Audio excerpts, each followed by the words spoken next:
Salut à tous et bienvenue sur la chaîne à Nono cette fois. Normalement, si vous regardez cette vidéo, il y en a plein qui me connaissent déjà par la chaîne Polka France. Donc bienvenue à vous. Aujourd'hui, c'est nouveau et je vais vous présenter un sujet sur la blockchain et sur le Bitcoin. Là, sur cette chaîne-là, le sujet, il va être traité volontairement de manière débutante. Parce qu'en fait, si vous voulez, là, c'est Nono qui explique à ses potes comment ça marche la blockchain, comment ça marche le BTC, et comment ça marche les bons projets qui se présentent sur la blockchain. Donc là, ça sera pas que Polkadot, ça sera Nono. Moi, à la base, je suis un investisseur et donc, en tant qu'investisseur, je veux pouvoir vous parler de ce que je fais. Principalement sur les crypto-monnaies, sur la blockchain, parce que c'est ce que je connais de mieux. Mais j'ai aussi des connaissances dans plein d'autres domaines et je vous en parlerai au fur et à mesure si ça vous intéresse et je ferai en fonction de vous, de ce que vous allez me dire. Alors, on va commencer la vidéo, mais si ça vous plaît et si vous voulez me suivre, il n'y a qu'un moyen pour me suivre, c'est de me suivre sur Twitter ou c'est de s'abonner à cette vidéo. Donc si vous voulez le faire, faites-le, moi ça me fera plaisir et au moins je pourrais échanger avec vous que par ces deux moyens-là pour le moment. Donc je vous propose de passer au sujet. Donc là on va parler de la blockchain et du BTC. Donc je vous emmène sur mon PC et je vais vous montrer quelques photos pour illustrer un peu le truc et vous allez comprendre logiquement, c'est pour débutants, vous allez comprendre quel est le concept de la blockchain, pourquoi ça peut être, pourquoi ça a un intérêt et pourquoi c'est une technologie qui est révolutionnaire. Allez, c'est parti, on passe sur le PC. Alors là, je vais faire appel à votre mémoire pour les plus anciens, parce que oui, moi, je suis un petit vieux. Donc pour les plus anciens, je vais raviver vos souvenirs. Vous allez voir, on va parler de Emule et de BitTorrent. BitTorrent, tout le monde connaît. Emule, à mon avis, c'est pour les plus anciens. Bon, là, on va parler de la blockchain. Il faut savoir que la blockchain, toutes les blockchains fonctionnent à peu près de la même manière. Alors, il y a des variantes dans les mécanismes de validation, mais volontairement, je rentre pas dans le détail. Là, je vais parler du fonctionnement du BTC. Les autres blockchains, de toute façon, c'est le même concept, in fine, même si ça valide les blocs de manière différente. Donc, en fait, une blockchain, c'est quoi? En fait, une blockchain, c'est un protocole informatique. Un protocole informatique, c'est un système qui permet d'échanger des données. Donc, je peux échanger des données. Ça peut être des flux d'informations de tout type, hein. Là, dans le cas du Bitcoin, les données qu'on échange, bah, c'est du BTC. Mais dans d'autres blockchains, on peut échanger des données différentes et pas forcément que des jetons. Ça peut être d'autres choses, des informations, etc. Passons. Là, il existe, je vais vous en présenter trois, des protocoles, il en existe des centaines et des centaines et des centaines. Je vous en présente trois, c'est certainement les trois les plus connus, ou en tout cas, ce sont les trois qui sont les plus intéressants à comparer. Et je pense aussi que c'est les trois qui sont potentiellement les plus utilisés ou très utilisés. Donc là, on a à gauche, on a le serveur Based Network. En gros, c'est quoi? C'est l'architecture d'un site internet. Par exemple, vous avez un site internet, je sais pas moi, polkafrance.fr, il est hébergé sur un serveur. Donc le serveur, il est au milieu. Donc comment ça se passe? Vous avez un PC. Avec votre PC, vous allez vous connecter sur le site internet par l'intermédiaire de Free, votre hébergeur, SFR, ce que vous voulez. Donc vous allez vous connecter sur un site internet qui lui est hébergé sur un serveur. Le serveur, vous connectez. Donc ça fonctionne ultra bien, hein. Je vous montre, il y a plein de serveurs différents. Voilà, par exemple, un serveur, ça se présente comme ça, hein. Vous avez au milieu c'est des gros ordinateurs qui stockent les données, qui permettent d'envoyer des données à d'autres ordinateurs. Donc le serveur, lui, il est là, au milieu. Et vous avez votre PC, vous allez sur le site internet, lui, le serveur, il vous envoie des données pour vous afficher le site internet que vous consultez.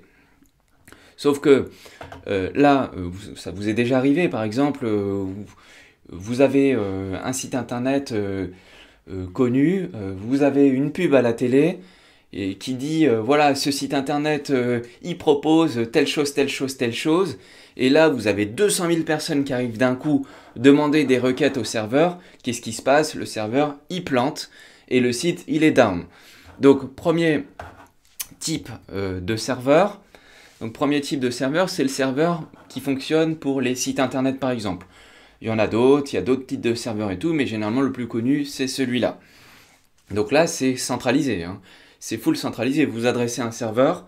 Le serveur, il est contrôlé par une entité et vous affiche des données. Ok. Vous avez un deuxième type de réseau. Un réseau qu'on appelle un réseau peer-to-peer.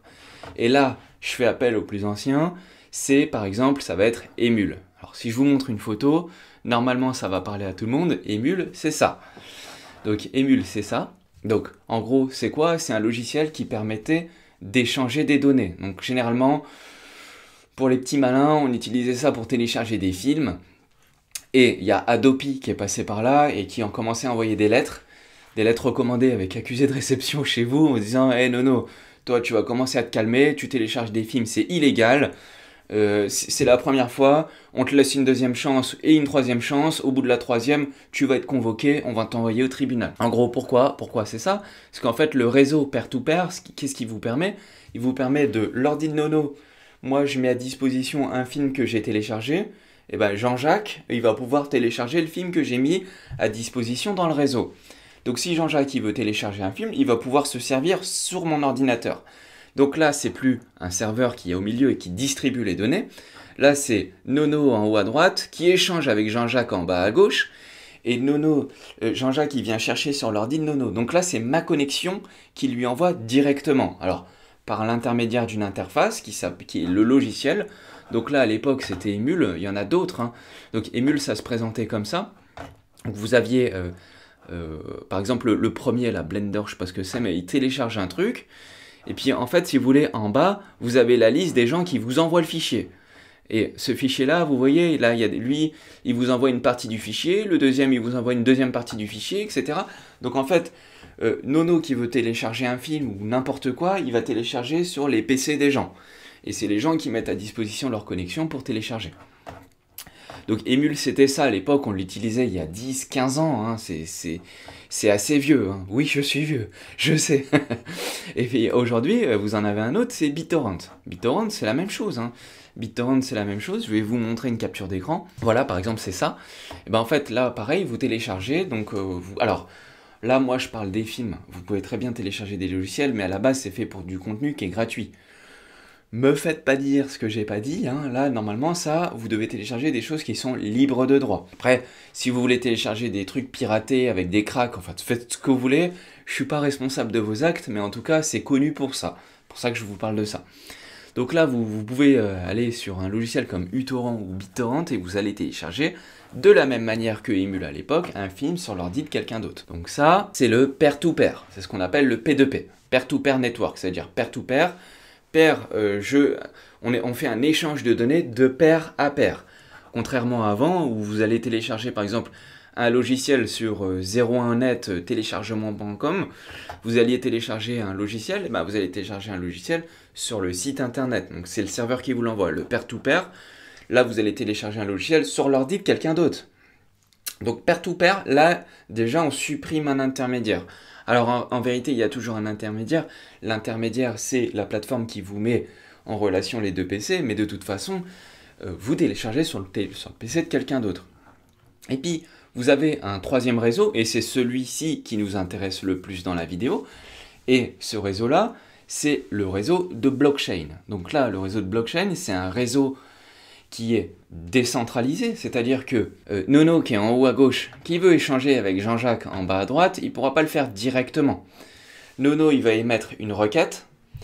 La requête, elle sera mise avec plein d'autres requêtes. Elle va être encapsulée dans un bloc, et le bloc, il va être miné.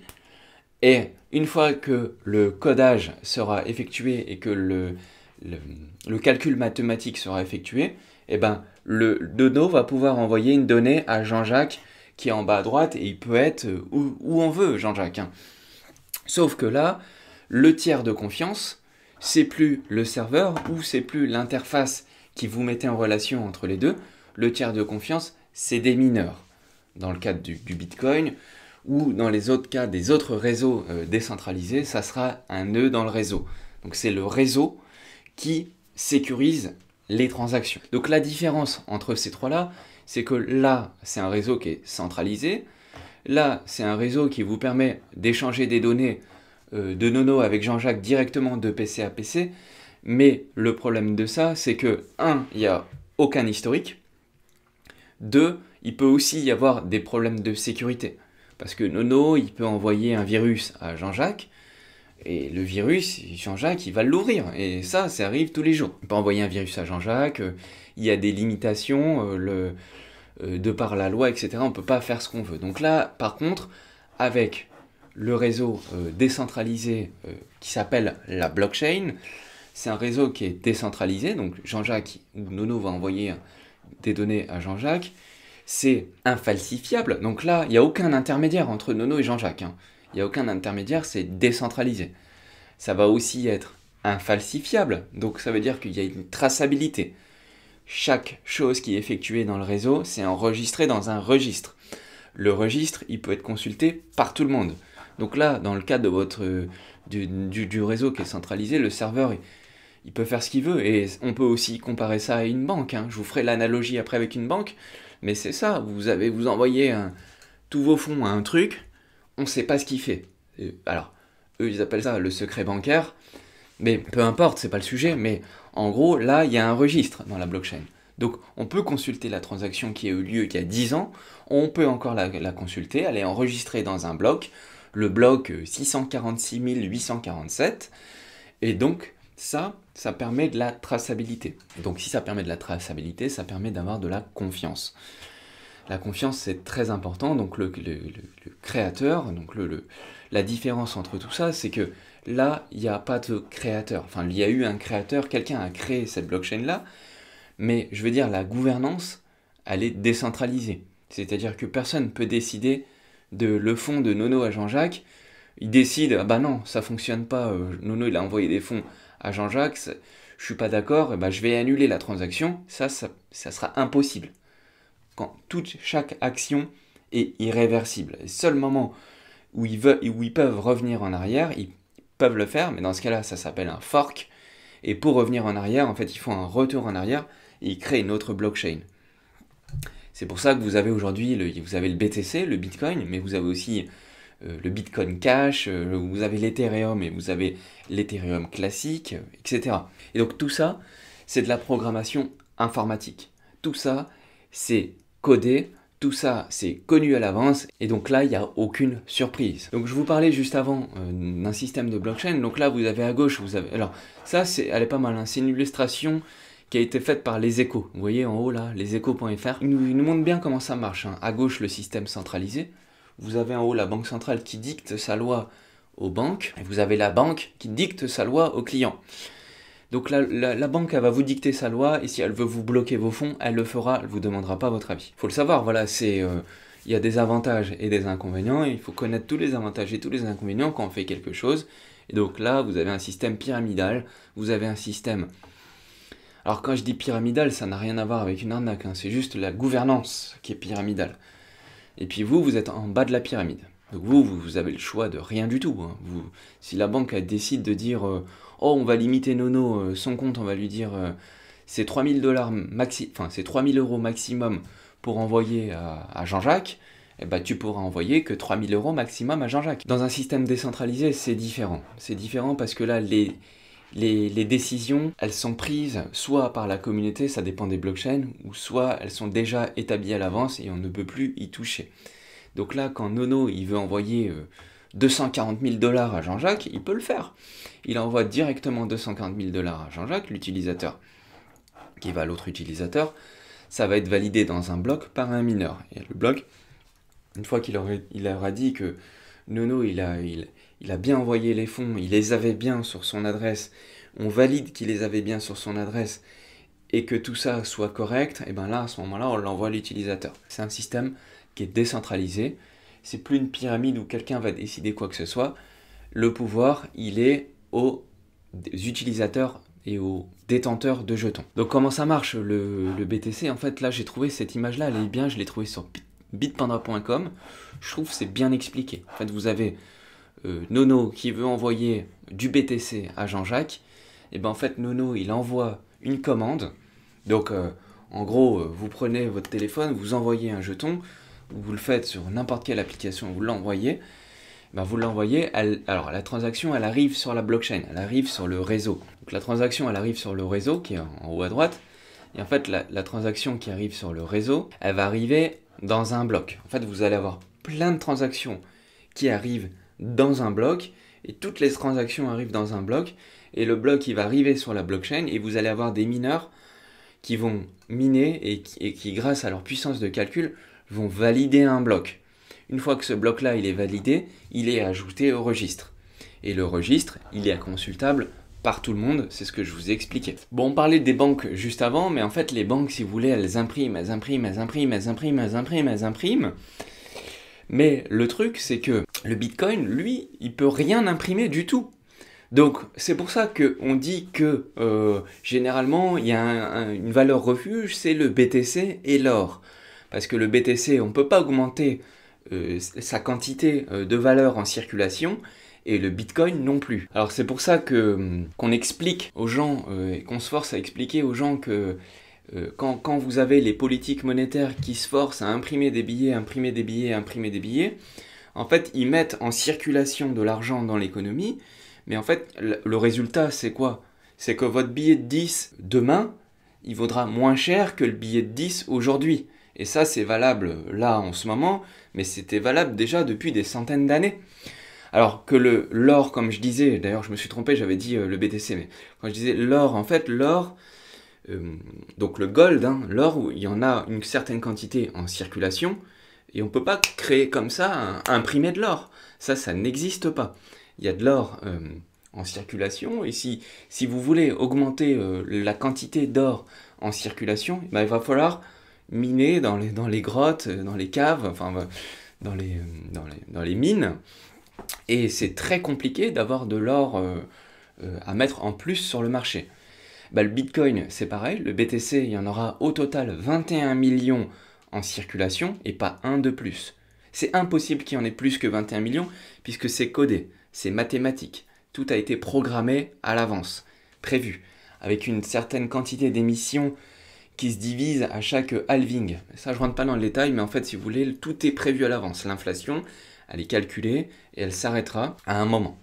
Alors que l'inflation, on imprime. J'espère que ça vous a plu, mon petit troll d'avant. Mais en fait, ça, il continue, ça continuera. Et donc, en fait, votre billet de 10, lui, perdra de la valeur chaque année. Et c'est le cas, c'est ce qu'on appelle l'inflation. L'inflation en économie et l'inflation dans les cryptos, on les utilise pour dire deux choses différentes. L'inflation en économie, si vous voulez, c'est en gros, c'est tous les prix qui augmentent. Donc vous avez un billet de 10, votre billet de 10, il y a toujours écrit 10 dessus. Par contre, tous les prix, vous voulez acheter une baguette, ça va coûter plus cher. Vous voulez acheter une bouteille d'eau, ça va coûter plus cher. En fait, l'inflation, c'est tous les prix qui augmentent en économie. Mais dans la crypto-monnaie, on utilise le terme inflation pour dire en fait l'émission monétaire. En fait, quand on dit il y a de l'inflation dans les cryptos, en fait, l'inflation, c'est l'augmentation du supply, c'est-à-dire l'augmentation de jetons en circulation. Ça fonctionne exactement pareil que la monnaie, finalement, hein, les jetons. Donc c'est bien de s'y pencher, comme ça on comprend aussi le mécanisme du système, comment ça fonctionne. Donc ceux qui achètent du BTC, il y a aussi une philosophie. C'est la philosophie du je suis pas d'accord avec le système, ils impriment des billets, ben moi je vais acheter du BTC, comme ça je suis sûr qu'ils pourront pas en imprimer plus. Et c'est pour ça qu'aujourd'hui on utilise ce terme de conservation de la valeur, réserve de valeur. Alors réserve de valeur avec des plus 50 et des moins 50, mais in fine le montant que vous avez en circulation de BTC c'est toujours le même. Et le gold c'est pareil. Donc en fait vous avez aussi une part de philosophie là-dedans. C'est que si vous avez plein de gens qui achètent du BTC et qui veulent aller dans les crypto-monnaies juste parce qu'ils sont plus d'accord avec le système actuel, et c'est pour ça que les institutions, elles détestent ça. Croyez-moi, la banque centrale, elle déteste le BTC. Elle n'en veut pas. Elle veut bien créer une crypto BCE, si vous voulez, ou crypto chinoise, ou crypto ce que vous voulez, mais le BTC, on n'en veut pas. Les institutions, elles n'en veulent pas. Donc ça, c'est important de le noter. Pourquoi? Parce que c'est décentralisé, ils n'auront pas le contrôle. Ils ne peuvent pas avoir le contrôle. C'est infalsifiable, il y a de la confiance, et c'est une programmation qui est prévue à l'avance. Personne ne peut tricher, et il y a un registre. Donc la banque centrale qui va vouloir émettre, tricher, ils ne pourront pas tricher. Donc c'est ça qui est bien avec les cryptos et avec la blockchain. Alors là, on parle des cryptos et on parle de monnaie, on parle de valeur, mais la blockchain en elle-même, je vous rappelle, je vous le remontre, c'est un langage de programmation. La blockchain, c'est un moyen d'échanger des données. Donc il y a toute la partie valeur qui est sur le BTC, qui fait peur aux banques, qui fait peur aux institutions, que les institutions ne veulent pas, que c'est très critiqué par les grosses banques type Goldman Sachs, les premiers manipulateurs au monde. Ça, c'est un sujet. Mais après, il y a un autre sujet, c'est la blockchain. Et la blockchain, c'est tout un système révolutionnaire de programmation qui commence à rentrer dans les mœurs et qui commence à être utilisé. Donc le BTC, ok pour de la valeur, mais derrière vous avez toutes les blockchains comme Ethereum ou d'autres. Hein. Moi je parlais de Polkadot dans mon autre chaîne, dans l'autre chaîne YouTube que j'ai, Polka France, où principalement c'est moi qui parle. Mais en fait vous en avez plein d'autres. Et ces blockchains-là, elles servent à être utilisées dans la vie réelle.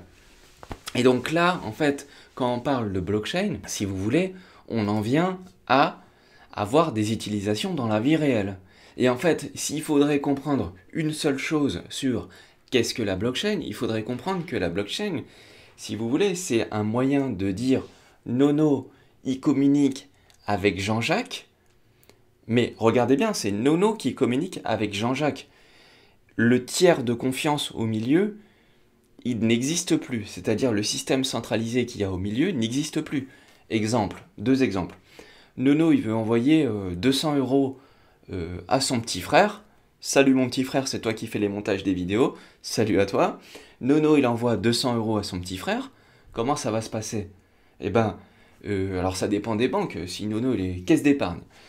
Caisse d'épargne. Le compte de Nono de la caisse d'épargne va envoyer au compte du petit frère à Nono qui lui il est à la banque postale par exemple. Donc le compte de Nono, alors déjà c'est même pas Nono qui envoie au petit frère à Nono, c'est Nono le compte à Nono, donc qui est le compte à Nono, l'argent qu'il y a sur le compte à Nono, c'est pas l'argent à Nono. Hein. Alors ok j'ai un droit dessus, mais l'argent il est pas sur le compte à Nono, l'argent il est sur le compte de la banque.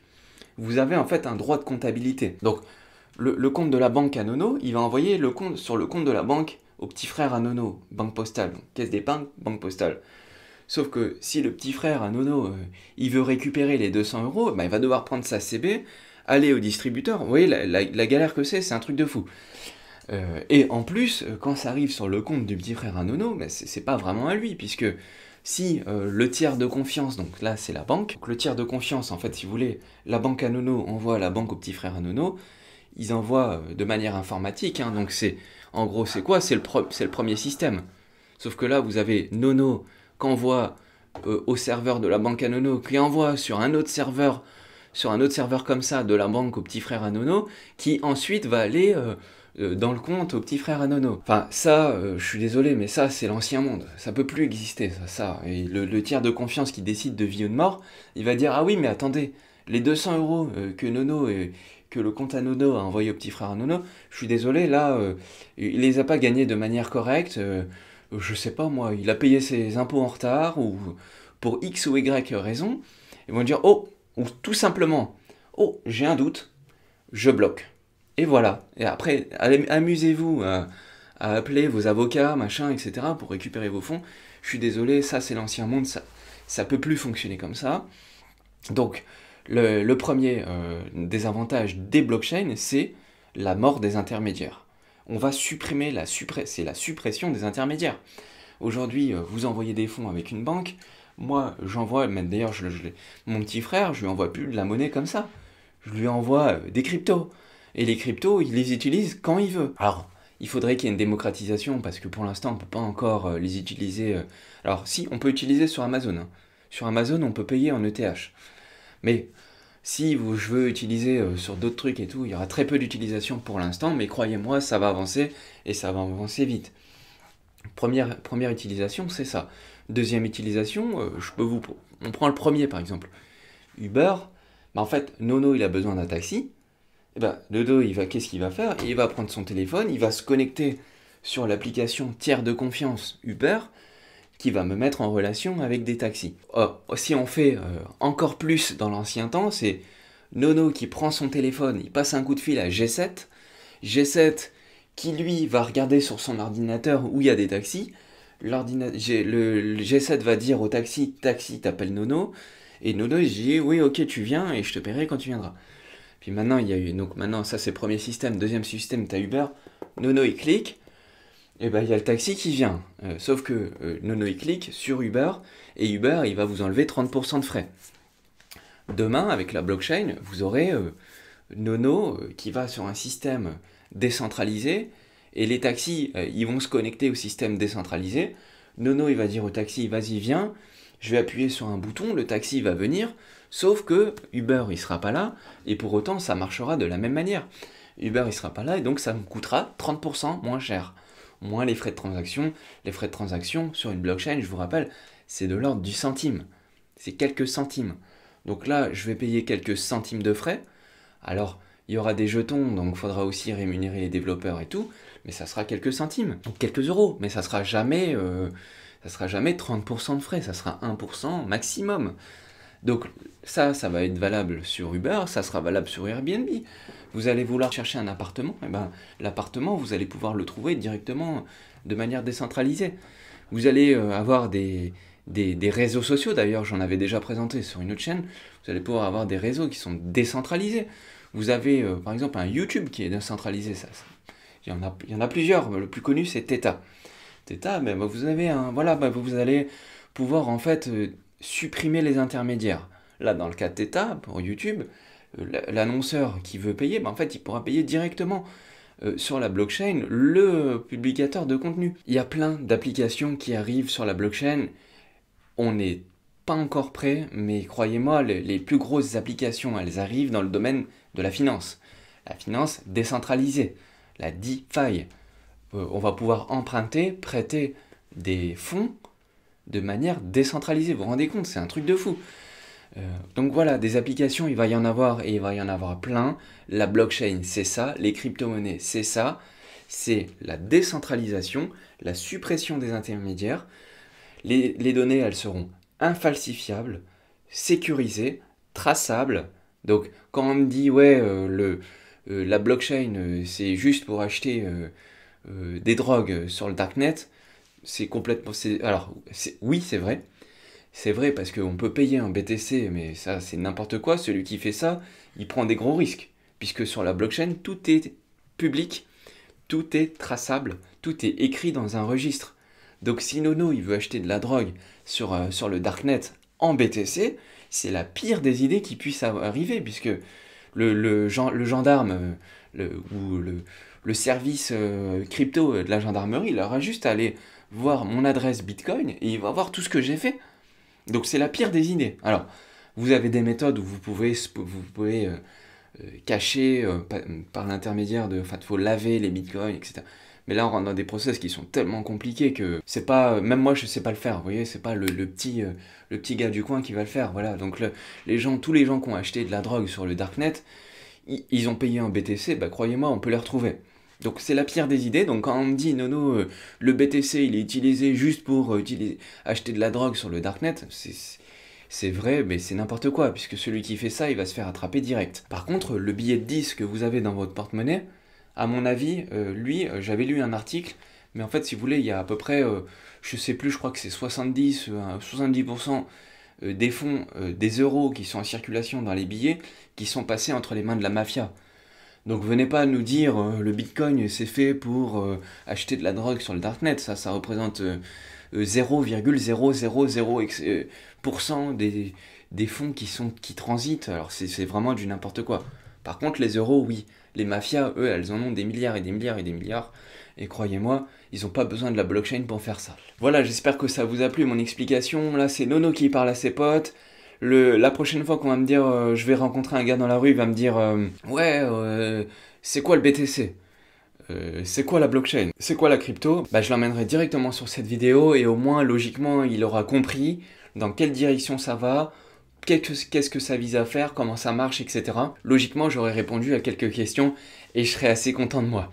Donc si ça vous a plu, petit pouce, abonnez-vous et vous pouvez aussi appuyer sur la cloche parce que là je vous ai fait une présentation vite fait des blockchains et des crypto-monnaies, parce que là, je m'adresse aux débutants, du débutant, mais on va aussi faire d'autres trucs, et on va surtout parler dans cette chaîne d'investissement, Et on va pouvoir parler des prix, on va pouvoir parler plein de trucs, des idées que j'ai, etc.